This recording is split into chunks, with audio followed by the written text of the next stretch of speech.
Hola, en videos anteriores vimos en términos generales qué cosa es la lógica clásica proposicional, qué principio supone y cómo se constituye su lenguaje. Vimos además qué son las pruebas semánticas y en particular nos enfocamos en cómo se construye una tabla de verdad. También vimos lo que es la deducción natural por parte de las pruebas sintácticas y en esta ocasión continuaremos con el tema de reglas de inferencia. Si se han perdido alguno de los videos anteriores, están los enlaces en la descripción. Antes de comenzar, recuerden que les agradeceré mucho que dejen su like, compartan el video con sus panas y se suscriban al canal si no lo han hecho. Muchísimas gracias. Comencemos. Entonces, tenemos reglas de inferencia 2. En esta ocasión habrá al menos una tercera entrega de esta serie. Y bueno, en el episodio anterior vimos reglas cuyo operador principal es la implicación. En ese caso fueron el modus ponens, el modus tollens y el silogismo hipotético. En esta ocasión vamos a ver reglas cuyo operador principal es la conjunción. Vamos a ver dos, que son la conjunción, que tiene el mismo nombre que su operador, y la simplificación. Comenzaremos con la simplificación. La definición de hecho es algo muy simple. Dada una conjunción puede simplificarse cualquiera de los dos coyuntos. ¿Eso qué significa? Que si tienes una conjunción y quieres tener alguno de los dos coyuntos, en este caso P, que es el del lado izquierdo, pues se deduce que puedes tenerlo solito. Y desde luego lo mismo con Q, el coyunto del lado derecho también lo puedes tener solo. Entonces, ¿de esto qué se sigue? Tienes una serie de casos posibles. El primero, pues, el que ya vimos de alguna forma, que es si tienes la conjunción P y Q y quieres tener P, pues se sigue efectivamente que P. Si tienes esa misma conjunción y quieres tener Q, pues puedes tener Q. Si tienes que... Es el caso, esta conjunción, donde tienes a P y a no Q, donde tienes uno de los dos coyuntos negados, ¿qué sucede? Digamos que quieres tener P, pues igualmente lo puedes tener, no hay ningún problema. Digamos ahora que el que quieres tener por simplificación es el coyunto que está negado, pues también lo puedes tener, no hay problema. Si quieres tener el otro, en este caso el de la derecha que es no Q, pues también puedes. Y si tienes a uno negado y el otro afirmado y quieres el negado, también lo puedes tener, ¿no? Entonces parece que no hay mucha complicación con esta regla. Vamos a verla en un caso un poquito más complicado, que es una conjunción que a su vez tiene a otra conjunción como uno de sus coyuntos. En este caso lo que quieres obtener es Q, y pues Q se encuentra como un coyunto dentro de una conjunción que a su vez es un coyunto de la conectiva principal de esa premisa. Entonces hay un orden que seguir. En este caso esta es la conectiva principal, esta conjunción, y por decirlo así, esta es la secundaria. Entonces lo primero que hay que hacer es simplificar el coyunto de la izquierda de esta forma, y después ahí sí ya podemos simplificar a Q como proposición sola y listo. Quedó demostrado que Q se sigue de esa conjunción, ¿no? Bueno, de esa premisa. Y lo mismo en este caso, que es un poco más complicado. Aquí tenemos una conjunción que a su vez tiene dentro otra conjunción, uno de cuyos coyuntos es también una conjunción. En este caso queremos simplificar no Q, que está ahí, marcado en rojo, y pues procederíamos de forma semejante. Esta es la conectiva principal, esta es la secundaria, esta es terciaria por decirlo así. Y lo que hacemos es simplificar el coyunto del lado izquierdo. Listo. Después lo que queremos ahora es simplificar el coyunto del lado derecho, que es no Q y R, y listo. Y ahora queremos no Q y ya está.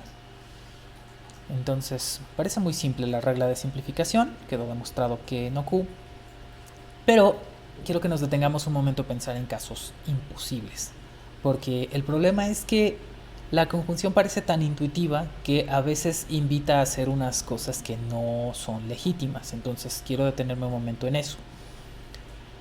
Hay unas cuantas restricciones. No se pueden simplificar conjunciones que estén negadas. No se simplifica otra cosa que no sean coyuntos. Y solo se simplifican conjunciones que son la conectiva principal. Entonces vamos a ver el primer caso. No se simplifican conjunciones negadas. Digamos que tienen esa expresión, no es el caso que P y Q y ustedes quieren simplificar P, pues resulta que esa conjunción está negada. Esto significa que no se puede simplificar P. ¿Por qué? Porque quitarle P mediante simplificación no es una inferencia válida, no es algo que sea tautológico. La conectiva principal en esa expresión es la negación de esa conjunción. Entonces estarías haciéndole mucha violencia a la expresión que está ahí puesta y sobre todo pues no estarías haciendo algo que se siga deductivamente ni cuya tabla de verdad sea una tautología. Básicamente esa es la explicación.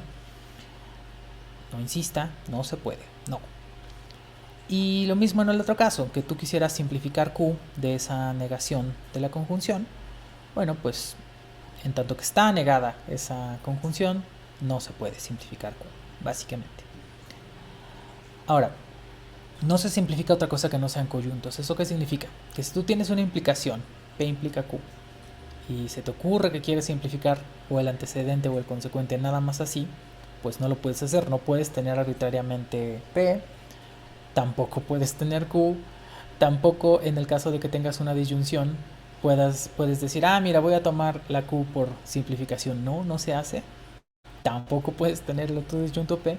Y por supuesto, si tienes una proposición negada, tampoco puedes decir, mira, voy a quitarle esa negación por simplificación. No, no se hace así.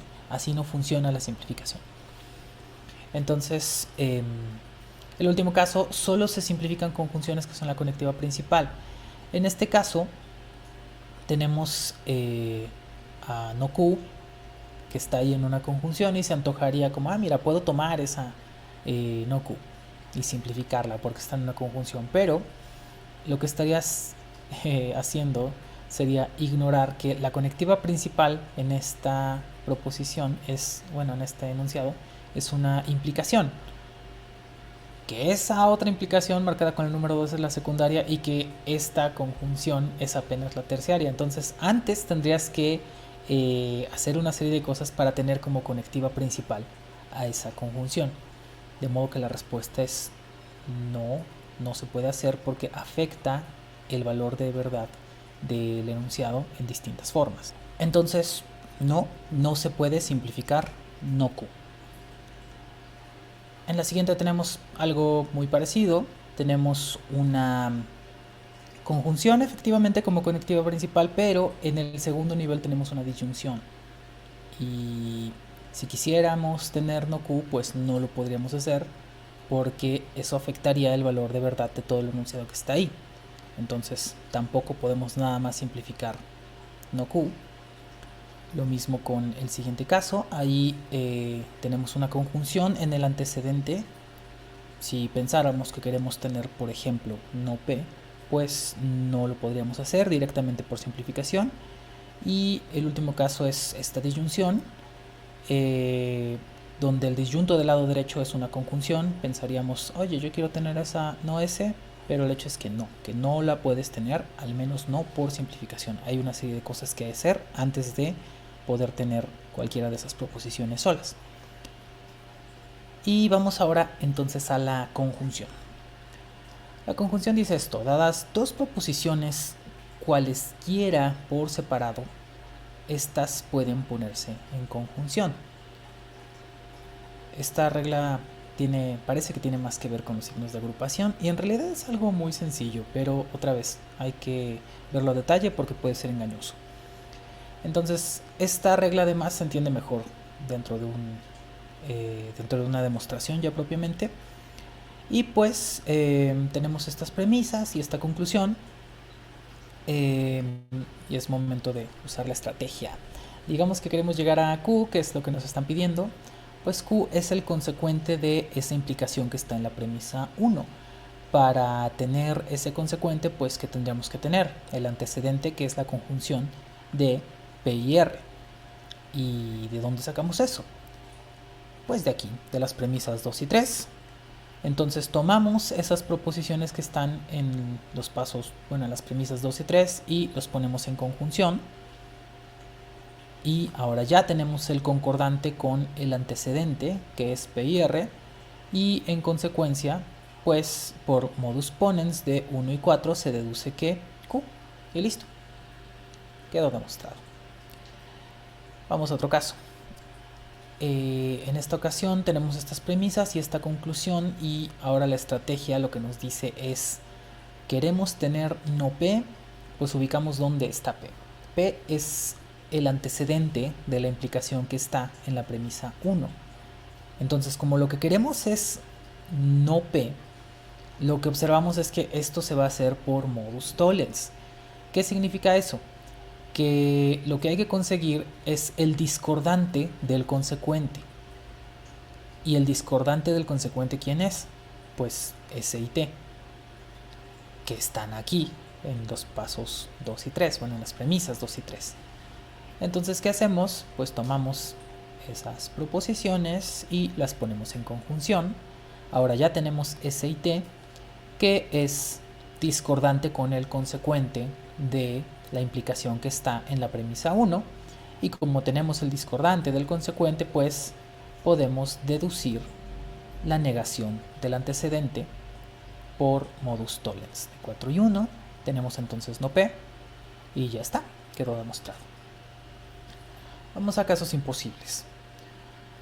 La conjunción solo funciona con proposiciones que ya tenemos, ya sea dadas como premisas o derivadas de alguna regla de inferencia o equivalencia, que vamos a ver más adelante. Y además solo funciona con conjunción. Eso parece redundante, pero ahorita voy a explicar por qué estoy diciendo esto. Entonces vamos a esta primera parte. Solo funciona con proposiciones que ya tenemos dadas. Pensemos en esas dos premisas. Arriba tenemos una implicación cuyo antecedente es una conjunción de P con R. Supongamos que queremos tener Q. Bueno, pues parece que ya tenemos una parte que es P. Lo que alguien podría preguntarse es: ¿y si le agregara R? Es decir, ¿puedo poner P y R por conjunción? Y la respuesta es no, por supuesto que no. Esto no es magia ni es alquimia. O sea, no hay algo que nos ampare para hacer una conjunción de una proposición con otra que no tenemos. Entonces el hecho aquí es: no tienes R, y además, aunque así fuera, bueno, supuestamente aquí estás poniendo una justificación que es conjunción de dos ¿con qué cosa? Ese es el sentido de que pongamos esta justificación, que sea: apliqué esta regla, y pues la regla de conjunción se aplica involucrando a dos premisas, ¿no? Entonces aquí solo hay una, que es 2. De 2 y quién más. Entonces la respuesta es que no se puede. Pero entonces alguien preguntaría: ¿y para qué me alcanza con la P que tengo ahí? Y la respuesta sería: pues sí, para algunas otras cosas, ya que sepamos algunas otras reglas, pero para Q, no. Y tenemos otro caso semejante aquí. Bueno, este es muy particular, ahora verán por qué. Tenemos, supongamos que queremos tener Q. Y para tener Q, pues tendríamos que tener la implicación de donde P es el antecedente y R es el consecuente. Tenemos efectivamente tanto a P como a R. La cosa es si podemos ponerlas juntas con una implicación y de esta forma. Y la respuesta es: pues no, eso no es correcto. Esto no es una conjunción. Aquí pasa algo muy curioso, porque aunque P implica R, de hecho es una inferencia válida de los pasos 2 y 3, no lo es por conjunción, lo es por otras razones que vamos a tener más claras cuando hayamos visto reglas de equivalencia y otras cuestiones. Pero lo que sí es un hecho es que esto no es una conjunción. La conjunción no se utiliza así. Entonces, mucho cuidado con eso. Y bueno, con eso ya tenemos entonces 5 reglas. 3 están basadas en la implicación y 2 que acabamos de ver están basadas en la conjunción. Recuerden que las reglas solo pueden aplicarse cuando la conectiva principal es la que les corresponde. Es decir, no puedes hacer modus ponens con conjunciones ni simplificaciones de implicaciones o de disyunciones. Hay que respetar eso. Y bueno, vamos a ver un par de ejercicios para que esto quede más claro. Entonces, tenemos 3 premisas y una conclusión, que es no m. Vamos a ver la estrategia. Para tener no m tenemos que ubicar m en algún lado y está aquí como antecedente de una implicación que a su vez es consecuente en una implicación que es toda la premisa 1. Entonces, ¿qué tendríamos que tener en primer lugar? Bueno, si quisiéramos tener a no m, pues tendríamos que tener el discordante del consecuente.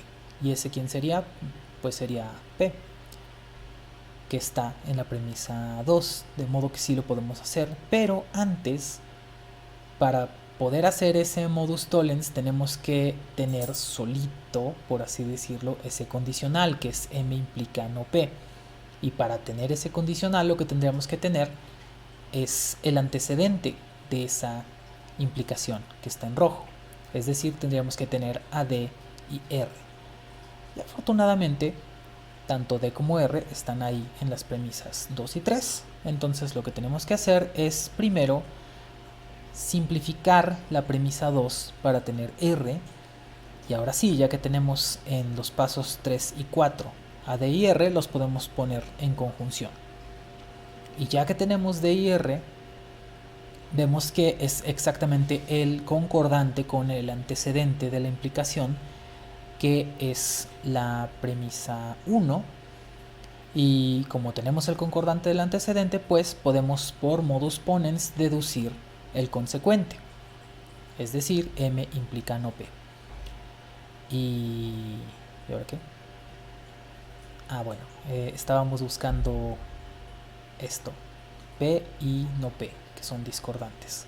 Entonces tenemos que regresar a la premisa 2 y simplificarla. Y ahora sí, ahora que tenemos la implicación donde m es el antecedente y no p es el consecuente, y además tenemos a la proposición p sola, pues tenemos el discordante del consecuente y por lo tanto tenemos la negación del antecedente, que es no m, por modus tollens de los pasos 7 y 6. Y listo, quedó demostrado que no es el caso que m. Vamos a ver este otro ejercicio entonces, donde tenemos estas 3 premisas y esta conclusión. Y bueno, hay algo importante que notar aquí, que es que la conclusión en este caso es una conjunción. Esto significa que tenemos que tener tanto un coyunto como el otro. Entonces vamos a empezar por el más sencillo, que es esta d, que pues sencillamente podemos ver que está ahí en la premisa 2. Entonces podemos tener d por simplificación. Y lo siguiente sería preguntarse, bueno, ¿y ahora qué hago, no? Y lo que recomendaría es, pues, ve que se puede inferir. Entonces, fíjense en las premisas 1 y 2. Tienes que no p concuerda como antecedente y como consecuente en 2 condicionales. Y eso significa que tienes otra vez que simplificar la premisa 2, que está ahí en una conjunción, y pues entonces eso hace que tu paso 5 sea otra simplificación donde tienes ahora S implica no p. Y ahora considera tanto la premisa 1 como la 5, y lo que te queda es que S implica R por silogismo hipotético, porque no p es tanto antecedente como consecuente en uno y otro condicional respectivamente. Entonces, ya que tienes S implica R, pues ahora que sigue, bueno, observas que entre la premisa 3 y la 6 también hay concordancia en antecedente y consecuente. Lo que dice la 6 es S implica R y lo que dice la 3 es R implica no T. Entonces, como hay esa concordancia, pues se sigue que S implica no T. Y ya que tienes S implica no T, observas que ya conseguiste el coyunto del lado derecho.